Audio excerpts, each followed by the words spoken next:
the U.S. Navy repositioned maritime assets near the Gulf of Mexico and the Pacific coast, adjacent to Mexican waters, specifically in response to the Trump administration's border security initiatives and the declared national emergency at the southern border. A destroyer off the coast of Baja California is not the typical image of border security. Yet, this presence, a gray hull slicing through waters near cartel smuggling routes, was calculated and strategic. In early 2025, the Trump administration's border security posture decisively shifted. Securing U.S. territory would no longer be confined to land. It would extend into the sea. The threat had evolved. The response mirrored that evolution. This repositioning of U.S. Navy maritime assets, particularly destroyers like the USS Gravely and USS Spruance near Mexican waters, was not merely symbolic, it was operational. Driven by a national emergency declaration, it merged domestic policy with military doctrine. Naval firepower was deployed not for show, but for missions typically reserved for counterterrorism or high-seas piracy. Intelligence-driven interdiction, transnational criminal network surveillance, and maritime enforcement coordinated with law enforcement units. For years, the southern border narrative focused on fences and checkpoints. While political discourse raged over land-based barriers, criminal networks adapted, moving offshore. Mexican, transnational criminal organizations, including the Sinaloa and Jalisco cartels, expanded maritime operations, employing fishing vessels, go-fast boats, and even semi-submersibles to traffic weapons, fentanyl, and humans along Pacific and Gulf coasts. Their logic was simple: bypass checkpoints, exploit the ocean's vastness. This strategy worked until 2025, when Washington responded with hulls and sonar. The operational shift was not abrupt. Defense and intelligence agencies had tracked increased maritime activity by these TCOs for years. The turning point was President Trump's national emergency declaration in early 2025, expanding the Defense Department's border security role beyond traditional land missions. This declaration authorized naval asset deployment for border enforcement without separate congressional approval and established a joint operations framework integrating the Navy, Coast Guard, Customs, and Border Protection, or CBP, and other DHS elements under a unified maritime security mandate. Suddenly, ships like the USS Gravely, with AN/SPY-1 radar, MH-60R helicopters, sonar suites, and long-range systems, patrolled just outside Mexican territorial waters, not for war, but to enforce sovereignty. Before we get to that, I need your help. I'm trying to hit 50,000 subscribers by the end of the year, and I need your help. So I would really appreciate it if you could subscribe and help me out. The Center for Strategic and International Studies confirmed these destroyer deployments closed a critical gap in U.S. maritime border strategy. Coast Guard cutters, while agile, were outmatched in speed and range by cartel innovations. Commercial boats, often indistinguishable from legitimate vessels, exploited radar blind spots or cluttered shipping lanes to offload cargo along isolated shorelines in Texas, Louisiana, and California. Destroyers instantly changed this equation. Their powerful phased array radars and communication systems tracked vessels hundreds of miles distant. Their helicopters intercepted. Onboard sensors, coupled with Coast Guard law enforcement detachments, LEDETs, formed a hybrid warfighting policing model, blurring jurisdictional lines but dramatically boosting interdiction rates. For border states, this was not abstract geopolitics, but a matter of life and death. Fentanyl deaths in Texas reached record highs. Human trafficking cells moved offshore to evade terrestrial surveillance. Fishing communities reported cartel-linked vessel harassment just out of sight. Local officials and residents viewed destroyer and drone deployments as a long-overdue escalation against a decade-evolving threat. A guided missile destroyer off the Corpus Christi coast signaled defense, not war. It was against a metastasizing criminal infrastructure, generating billions in revenue with no regard for sovereignty. This deployment was fully integrated. Navy P-8 Poseidon aircraft, sophisticated submarine hunters repurposed for surface reconnaissance, accompanied the destroyers. Their sensors mapped smuggling lanes, feeding live intelligence to destroyers and border agents. At higher altitudes, MQ-9 Reaper drones loitered for hours, identifying unusual patterns: boats moving without lights, offshore convoys, suspected rendezvous points. On land, Army engineering units fortified coastal entry points, while CBP and National Guard coordinated shoreside interceptions. This was layered enforcement. Naval platforms provided reach, airborne assets provided eyes, and ground teams delivered the stop. The destroyers maintained patrols outside Mexican waters, respecting maritime boundaries. Yet their presence was undeniable, visible, and trackable. This itself was a key message. The U.S. government signaled to traffickers and political audiences across Mexico, Latin America, and the world that border security no longer ended at a fence. At sea, there are no walls, only presence, only power. The destroyers brought both. China, watching from across the Pacific, took notice. Beijing's naval observers tracked every movement, not anticipating direct confrontation, but noting a deeper reality. The United States could pivot rapidly and flexibly against unconventional threats. The People's Liberation Army Navy plan had focused on challenging the U.S. in the Taiwan Strait and South China Sea. The redeployment of premier destroyers for homeland security demonstrated a different strength: the capacity to project force globally while defending the homeland with the same assets. Russia, too, received the signal.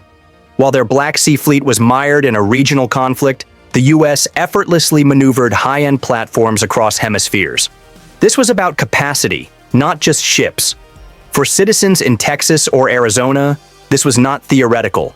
They had seen drug boats on remote beaches, felt fentanyl's impact, and heard of cartel gunmen operating logistical networks via sea routes once thought immune.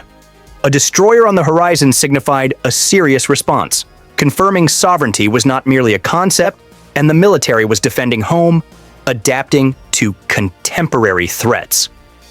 Consider the alternative: no destroyers, no Poseidons, no drones. Only an overburdened Coast Guard, outmatched by cartel innovation, attempting to patrol thousands of miles with limited resources. Every missed boat meant landed cargo, potential overdoses, trafficked lives, or weapons reaching domestic gangs. The deployment was not just a response, but a preemptive strike to avert the chaos of unchecked criminal maritime networks. It was national-scale loss prevention. This maritime push physically embodied executive orders from the White House. President Trump's directives emphasized full-spectrum homeland defense, leveraging DoD assets where law enforcement lacked scale, reach, or capability. Every destroyer near the Gulf or Pacific coast became a floating declaration of political will. Orders were not just issued, they were enforced. This was not war or saber-rattling. It was the United States adapting to 21st century threats, not from foreign navies, but from agile, decentralized, and increasingly maritime criminal syndicates undermining sovereignty by stealth. Before we get to that, I need your help. I'm trying to hit 50,000 subscribers by the end of the year, and I need your help. So I would really appreciate it if you could subscribe and help me out. Destroyers were not there to fire missiles, but to ensure no one believed they could operate unchecked simply by being at sea. That is deterrence. That is presence. That is strategy. The U.S. Navy was there by necessity. Borders do not end at the shoreline, and neither should security. The U.S. Navy utilized Arleigh Burke-class guided missile destroyers in coordinated operations to intercept drug submersibles and cartel-linked boats near the U.S.-Mexico border. Vessels like the USS Sampson, USS Gravely, USS Spruance, and USS Cole operated with embarked Coast Guard law enforcement detachments, LEDETs, providing specialized maritime interdiction expertise, and boarding seizure authority. When cartel smugglers push their luck too far into open waters, they are not merely chased by patrol boats. They are hunted by the planet's most advanced warships. U.S. Navy destroyers equipped for full-spectrum combat, now redeployed to intercept cocaine-laden go-fast boats in the Eastern Pacific. The same radar-guided platforms designed for ballistic missile interception now lock onto cartel craft, decisively shifting the war's tide beyond the shoreline. This is the new face of interdiction. Destroyers in what cartels once considered their secure waters. Arleigh Burke-class destroyers were built for war, anti-air, anti-submarine, and missile defense. In 2025, necessity redefined their mission. The U.S.-Mexico maritime frontier became a contested operational space, not just a trafficking corridor. Cartels deployed semi-submersibles, high-powered go-fast vessels, and decoy fleets to exploit thinly patrolled waters. The response?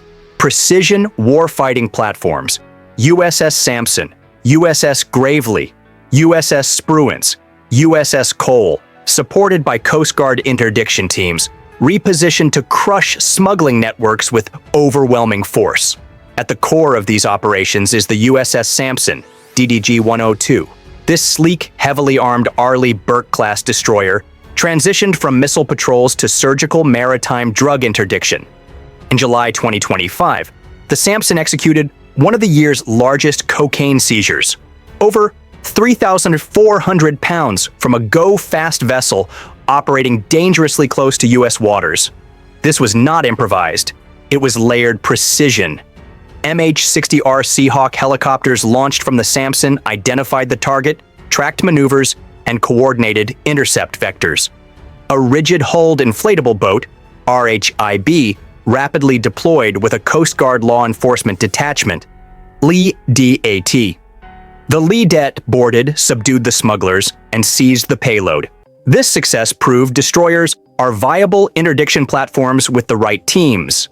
Destroyers are essential because cartels evolved. Today's traffickers are organized, resourced, and adaptive, not desperate fishermen. Their vessels are fast, low profile, and often carry heavily armed crews, operating in maritime gray zones where Coast Guard cutters lack timely or sufficient force. Destroyers, combat-ready, with AN-SPY-1 radar, advanced tracking, standby helicopters, and rapid deploy RHIBs, offer a 360-degree interdiction platform with no blind spots. Decisive advantage comes not just from technology, but partnership. Embarked Coast Guard LEDATs transform warships into law enforcement tools. A Navy destroyer detects, tracks, and disables. It cannot legally board, search, or arrest, as these are civilian law enforcement functions. LEDATs, elite Coast Guard detachments trained for high-risk maritime interdiction, fill this gap. Onboard destroyers like the USS Sampson, Gravely, or Cole, they operate as tactical boarding teams with authority to engage smugglers, seize contraband, and take prisoners. They bring arrest powers, interrogation expertise, and criminal interdiction rules of engagement distinct from wartime protocols. In this hybrid model, Navy provides overwhelming detection and interdiction. Coast Guard provides legal authority. Together, they form an unstoppable force. Sampson, Gravely, Spruance, Cole, each deployed with deliberate intent. USS Gravely, DDG-107, operated with Sampson in 2025 as Task Force Sentinel, interdicting suspected cartel flotillas off the Pacific coast. Spruance, DDG-111, supported similar missions earlier, executing boarding alongside LEDATs in previously cartel-dominated regions. USS Cole, DDG-67, known for surviving a 2000 suicide attack, redeployed from its regular mission to replace Gravely in southern maritime patrols, marking a full-circle return to aggressive frontline engagement. These deployments are necessity-driven, not PR. U.S. Southern Command, Southcom, and U.S. Northern Command, Northcom, recognized conventional law enforcement was insufficient against transnational criminal organizations at sea. With cartels smuggling over 200 metric tons of cocaine annually via maritime routes, minor operational gaps translated to billions in illicit revenue. These funds finance assassinations, weapons trafficking, and destabilization across Central America. Deploying Navy destroyers is not overkill. It is calculated escalation. The threat is strategic, not just drugs. Cartels exploit jurisdictional boundaries, knowing precisely where Coast Guard coverage wanes and Navy presence is absent. They launch multi-vessel swarms, use motherships to deploy smaller go-fast vessels, and rehearse coordinated breakouts with real-time intelligence. They adapt faster than bureaucracies. Destroyers are deployed with full combat readiness, not to threaten war, but to deny maneuvering space to asymmetric actors who disregard rules. More than narcotics is at stake. It is sovereignty. Unchecked cartel vessels near the U.S. maritime border signal vulnerability, suggesting American maritime dominance is softening to adversaries, state and non-state. By using Arleigh Burke-class destroyers, the Navy sends the opposite message. Any vessel operating illegally near U.S. waters will face radar lock, helicopter surveillance, and coordinated boarding by armed teams, not merely a chase. The results confirm this. A July 2025 Navy and Coast Guard joint press release highlighted USS Sampson's operations yielded multiple, successful interdictions and arrests of high-level traffickers. Recovered intelligence, communications gear, routing data, shipment manifests directly supported subsequent seizures across the Pacific theater. This coordination also benefits beyond seizures. Destroyer crews gain invaluable experience in hybrid warfare, facing criminal networks, not declared enemies. Leadettes integrate into naval operations at a level unseen since counter-piracy efforts off the Horn of Africa. Communication protocols, engagement procedures, and operational flexibility improve with each deployment. This is evolving doctrine, real-world adaptation to a threat refusing old rules. This is not just defense, it is deterrence. When cartel leaders see a destroyer in their smuggling lanes, they recalculate. Smugglers pursued by radar and infrared-equipped helicopters do not just flee, they abandon cargo. Interdiction leading to federal prosecution disrupts entire networks, not just single operations. Each interdicted shipment denies millions to transnational criminal empires. This model is scalable. While destroyers are high-cost assets, their deployment is selective and strategic.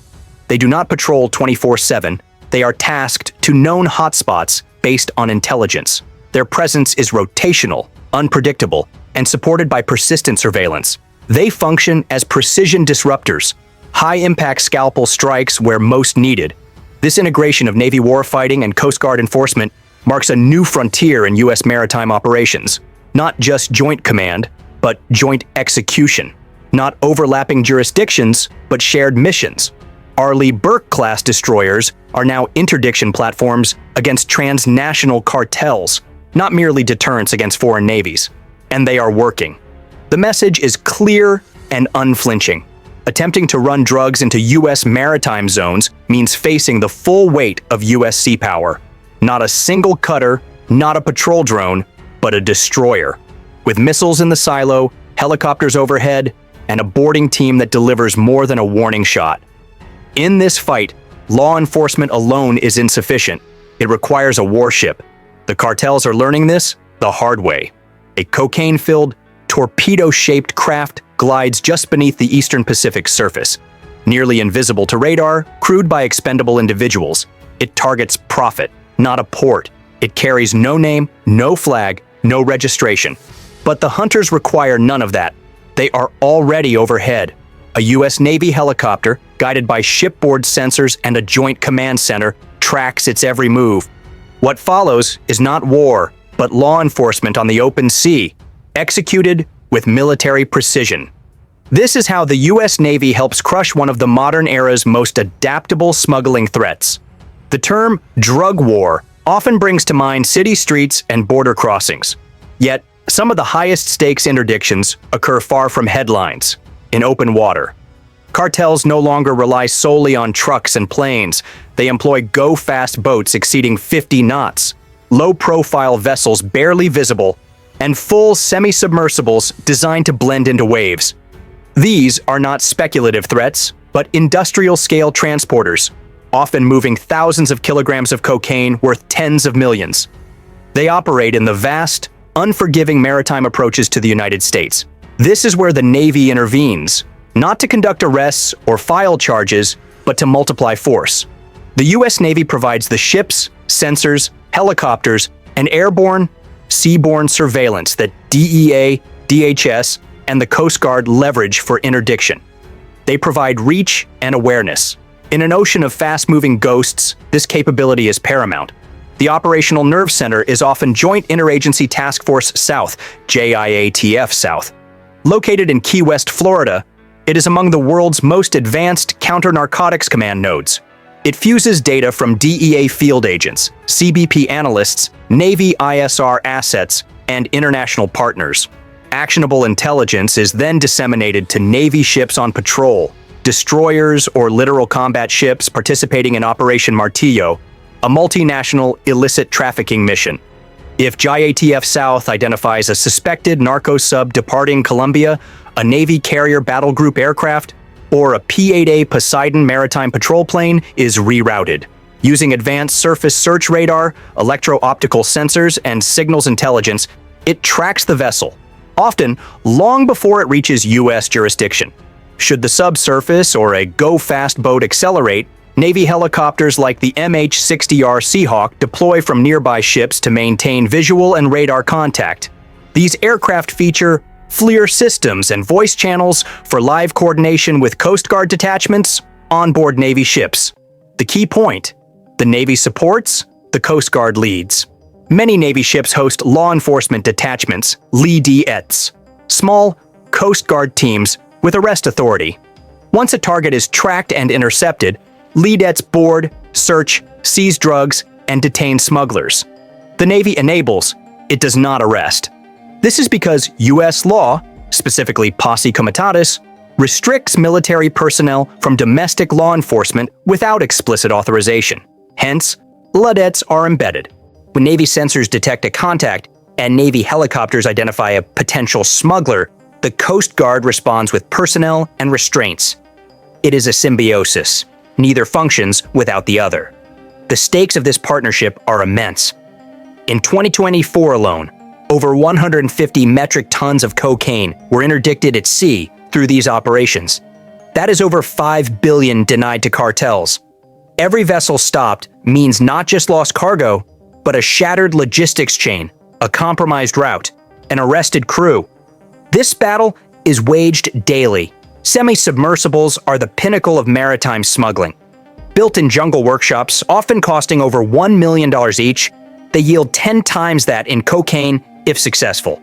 These vessels barely ride above water, with radar cross-sections smaller than a duck. Traditional detection fails. This is where the Navy's advantage lies. The Navy does not just patrol, they surveil. Their ships deploy to known smuggler choke points and corridors. Their aircraft fly grid patterns with surveillance suites optimized for anomalies. They use acoustic data, infrared signatures, and pattern-of-life analysis. Each day at sea is an algorithm, a data point in the relentless pursuit of increasingly adaptive traffickers. Go-fast boats pose similar challenges. Often launched from motherships, these high-speed vessels cover hundreds of nautical miles in a single push.